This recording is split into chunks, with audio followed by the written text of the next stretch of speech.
Assalamualaikum warahmatullahi wabarakatuh.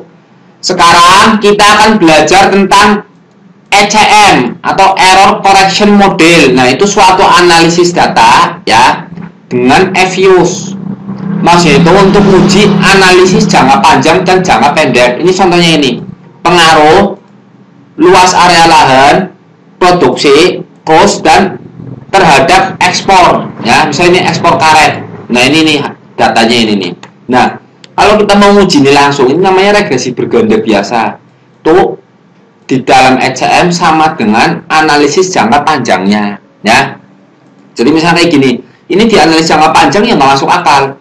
Ngapain luas area lahan diregresikan dengan ekspor, jumlah produksi diregresikan dengan ekspor? Bukan nggak kalau produksinya tinggi ya ekspornya otomatis tinggi. Nah itu, jadi di ECM ya yang diuji jangka pendeknya itu bukan ini ya, tapi perubahan.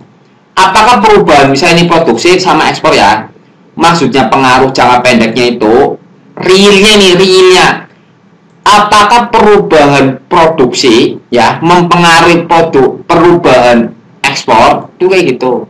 Itu jangka panjang, jangka pendek ya.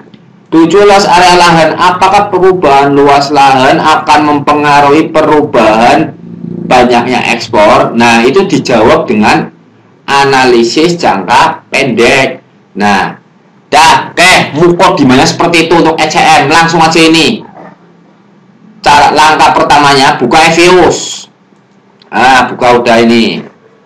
Terus kita lihat ini datanya, data model apa ini? Oh, ini data tahunan dari 1983 sampai 2013. Oke. Klik file, new work file. Tadi dat berarti ini annual udah 1983 sampai 2013. Oke, lalu klik OK.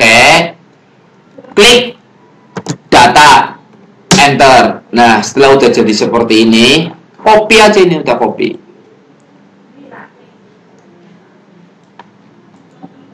Nah, copy, lalu paste. Nah, udah. Setelah ini kasih nama ini.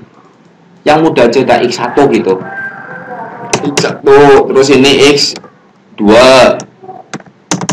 Ini X3, ini ekspornya Y. Oke, nah langkah pertama pada ECM, pertama kita harus nguji stasioner. Nah, caranya klik view, oke, klik unit root test, diuji stasionernya. Ya, ini di sini pakai ADF saja tidak apa-apa, ini pakai ADF ya, unit root Fisher ADF, oke. Di buku-buku yang pakai PP juga ada, yang pakai ADF ada. Ini kita pakai ADF aja. Ini level.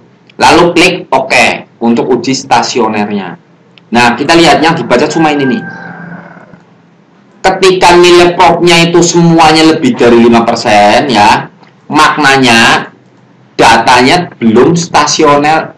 Data ini tidak stasioner pada level X1, variabel X1. Oh, nggak stasioner karena lebih dari 5%.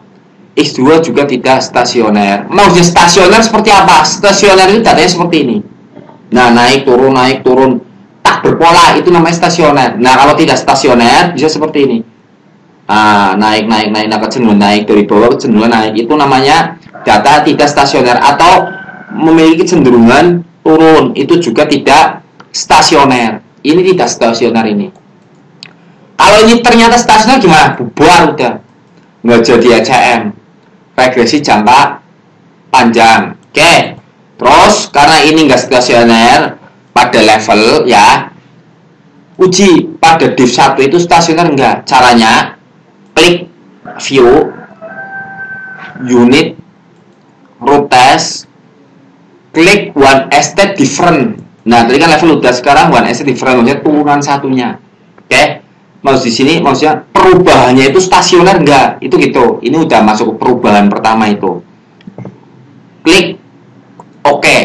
Oh, ternyata signya semuanya kurang dari 5%. Maknanya variabel X1 itu stasioner, X2, X3 dan Y juga semuanya stasioner. Artinya perubahan ini luas lahan misalnya X1 ya. Ini perubahannya berarti kan 84 dikurangi 83. Ini datanya stasioner ini. Tertarik ini data perubahan ini. Cek. Nah, ini stasioner. Kita lihat. Lihat gambarnya itu. Kan? Naik turun. Stasioner itu seperti ini. Coba lihat data aslinya ini. Luas area. Kenapa nggak stasioner? Maksudnya gimana ini? Cek langsung. Memiliki kecenderungan naik. Oke, walaupun ada turunnya tetap ada kecenderungan naik ini. Oke, yang produksi kita lihat ada kecenderungan nggak? Nih. Nah, ini pun memiliki kecenderungan naik. Makanya nggak bisa dikatakan stasioner. Oke, lanjut dah. Terus setelah ini sudah tahu stasioner, lakukan analisis regresi. Caranya biasa. Buat persamaan regresi seperti regresi berganda biasa. Klik dulu Y-nya ya, lalu X1, X2, X3. Klik kanan, open as equation. Nah, setelah ini langsung aja udah dibiarin, klik OK. Nah, ini regresi bergandanya. Nanti inilah hasil regresi jangka panjangnya ini nih. Oh, X1 berpengaruh, X2 berpengaruh, X3 juga signya kurang dari 5% atau propnya, berarti berpengaruh semua. Inilah regresi jangka panjang. Lalu jangka pendeknya gimana?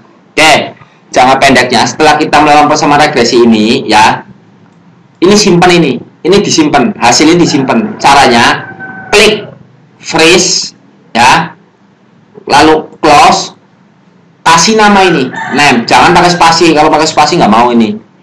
Namanya taruhlah regresi jangka panjang. Oke. Terus dah jangka panjang ini udah selesai. Kita buat residu yang tetap. Ini akan berubah-ubah terus. Ini adalah residu di persamaan terakhir ini. Oke. Caranya gimana? Nah, ini caranya ini. Di sini kita tulis GENR generalis gitu ya. Spasi, misalkan residunya ganti res atau sisa atau apa, bebas ini. Misalkan res gitu ya, loh. Di buku biasanya ya nggak apa-apa. Terus sama dengan, nah ini harus resit, nggak boleh nggak ini resit. Lalu klik enter. Nah ini ada ini res, ini udah, ini nggak akan berubah-ubah. Kita melakukan persamaan apapun, yang res ini nggak berubah. Terus setelah ini uji kointegrasi. Caranya gimana? Nah, resnya diklik. Nah, ini res diklik udah muncul, lalu klik view, klik unit root test. Oke. Nah, ini di level udah, ini augmented value udah beres, sip. Klik OK. Nah, kita lihat ini. Besarin. Nah, lihat di sini. Dikatakan terkointegrasi, variabel-variabelnya terkointegrasi itu ketika nilai propnya kurang dari 5%, yang ini ya. Nah, ini 0,0269 atau 2,69%, memenuhi berarti di saat pertama ini. Dan koefisiennya negatif. Nah, ini memenuhi. Oke. Propnya kurang dari 5%. Koefisien res min satunya juga negatif. Maknanya analisis ECM masih bisa dilanjutkan. Oke, setelah itu ini udah ya, kointegrasinya udah, berarti ini langsung aja masuk ke analisis jangka pendek. Caranya klik quick estimation equation, langsung ke apa? Y-nya kan Y di sini, tulis D Y spasi C ada D-nya. Maksudnya diferensial ini.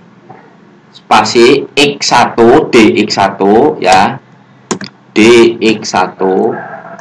Oke. Spasi lagi DX2. Spasi lagi X3. Nah, setelah ini sudah langsung klik OK.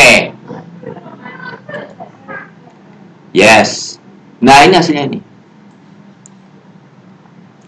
Nah, dari sini diperoleh keterangan, oh ternyata DX1 signya 0,025 kurang dari 5%. 2,5% ini.